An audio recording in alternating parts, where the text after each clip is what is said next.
few videos ago, I had a video titled, Never Play F6, Why Other Chess Coaches Are Wrong About This One Chess Move. I have another game here where I missed another chance to play F6. I'm going to show you guys when to play F6 so we can contrast that with what other coaches are telling you with when not to play F6. So after this video, check out the other F6 video and we're going to dive right into the game. I'm playing the black pieces here and I play a French defense.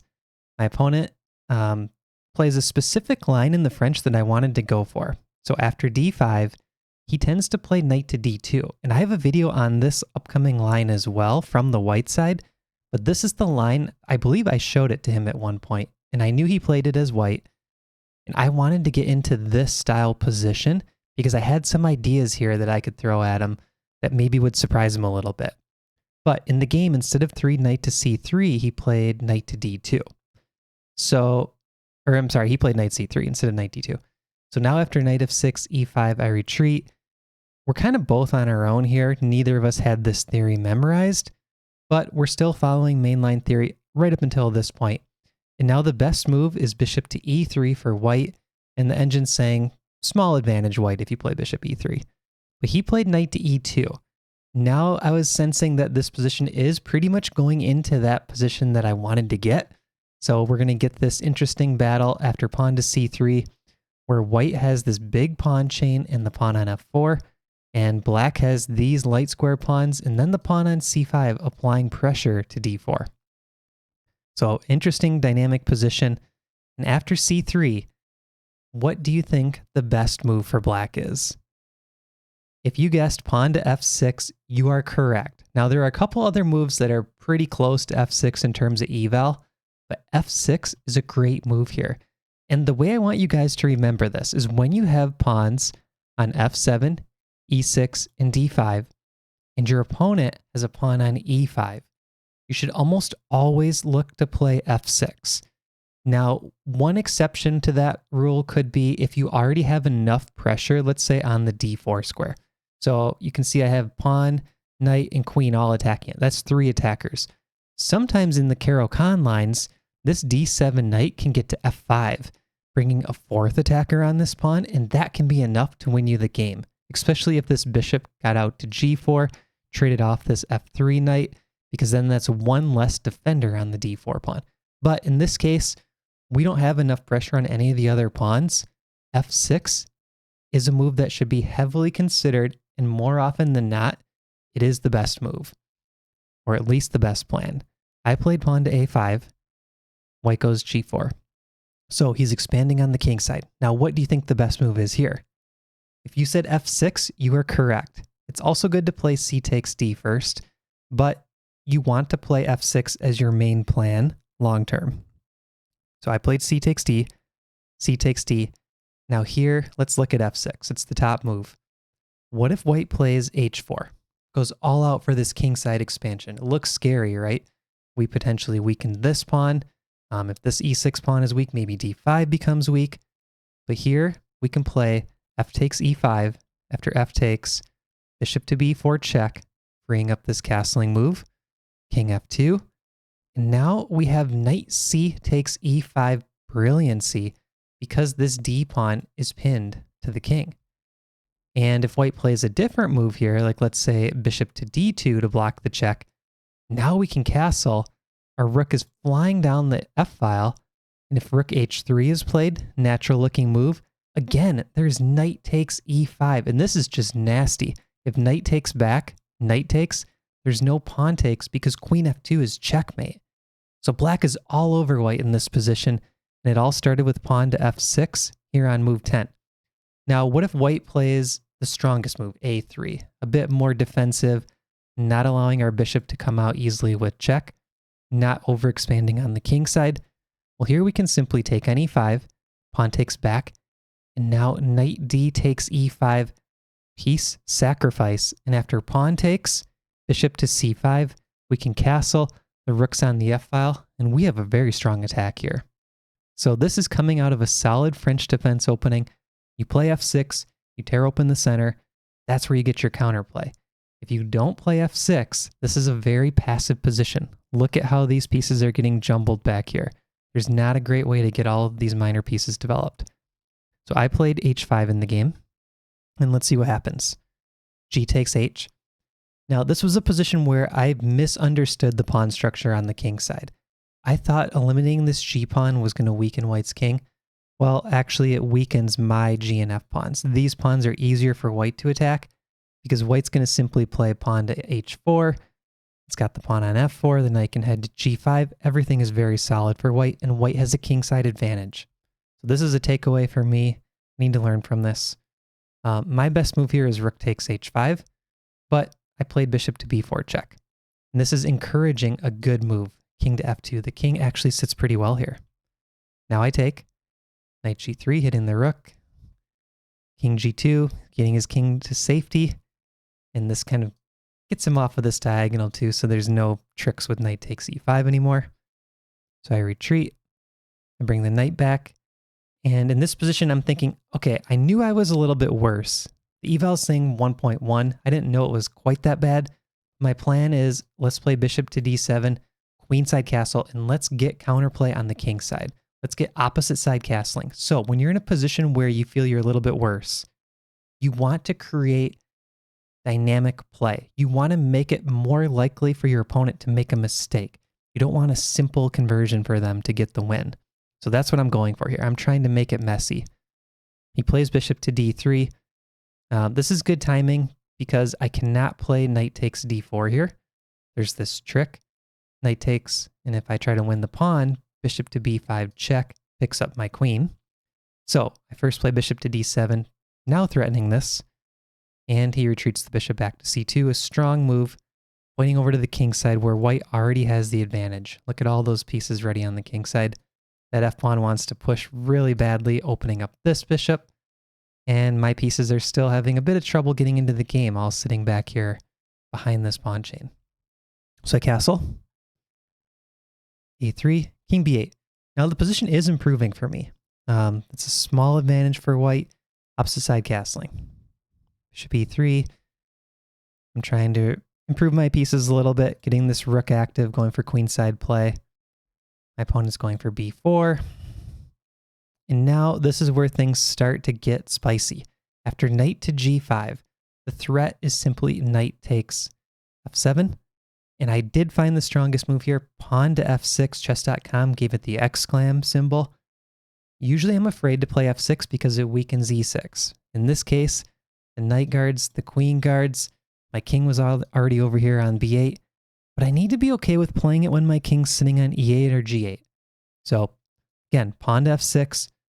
When you see the white pawn on e5 and the black pawns lined up on this diagonal, look for pawn to f6 as a way to chip away at this e5 pawn.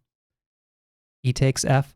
This was a bit of a mistake. It was better to retreat the knight and keep this g file closed up. But after I take back, you can see there's this avenue for my rook to be able to attack. So getting some counterplay. It's now an advantage for black. Knight f7 played, rook g8, pawn to f5, and here I missed the best move. I played king to a8, which is a blunder. The strongest move wins material by force. It's rook g7, and that's actually kind of the natural move in the position, attacking the knight. And if the knight moves away, well, actually, let's look at first f takes e6. Knight takes e6, knight moves away. Now queen c7, hitting the bishop, hitting the knight.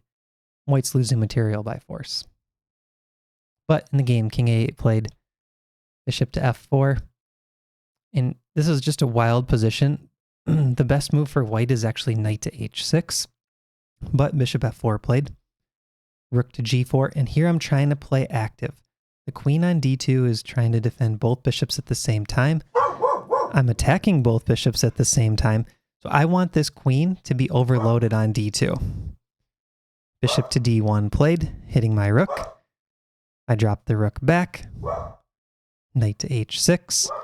And now I play pawn to e5. And I'm trying to open up the center. And I was pretty confident in my position at this point, with the king on g2 being in a little bit of danger. But instead of pawn to e5, there's something even stronger. Rook to c4 is the top move. Double attacking this pawn. And if white defends with bishop e3, I go bishop to d6, double attacking this knight, so play for the initiative. Keep white on the defensive. Rook h3, trying to defend. Queen c7, creating a triple attack on the knight. Queen f2. Now all of white's pieces are tied down. e5 here is a much stronger move, better than the e5 played in the game. It's about a -3 eval already for black. So I played e5 straight away. Right idea, but not the best timing. Takes, takes, bishop takes, and you can sense here that white's getting a lot of play. These pieces are not passive for white. And here, I played bishop to f6. Bit of a mistake. Now white has the advantage, and the game is about to get crazy. What I should have played is rook to h7, force this knight to retreat, and then go knight d7, queen c7, and try to get some play this way. Bishop f6 played in the game. Mistake. Bishop takes, queen takes, and the knight drops back to g4. Now I play queen to d6, and my plan is let's go knight to d7, start to untangle the pieces, and attack on the king side. f6 played, rook to g8. Here what I could have played is rook to c7. It's a bit strange going queenside, but one strong idea for white is to play rook to c1. Instead of f6, it would have been even better. Just trying to trade off an active rook for a passive rook.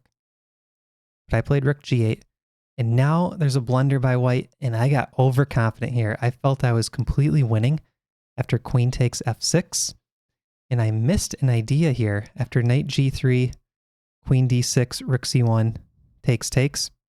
I played bishop to d7, and I thought white was completely busted. This knight has nowhere to go, and it can't move because I have this other attack on g3 with queen and rook. So I thought I was completely winning. I missed queen to f6, and at this point I got really nervous, and I played rook to g6. And one of my takeaways from previous games is to not fall for back rank mates. Well, this move weakens the back rank. It would have been much better to play knight to g6 instead. And if rook f1 is played, there's rook h8, creating a nice double attack on this pawn. And this rook on h8 also helps defend the back rank.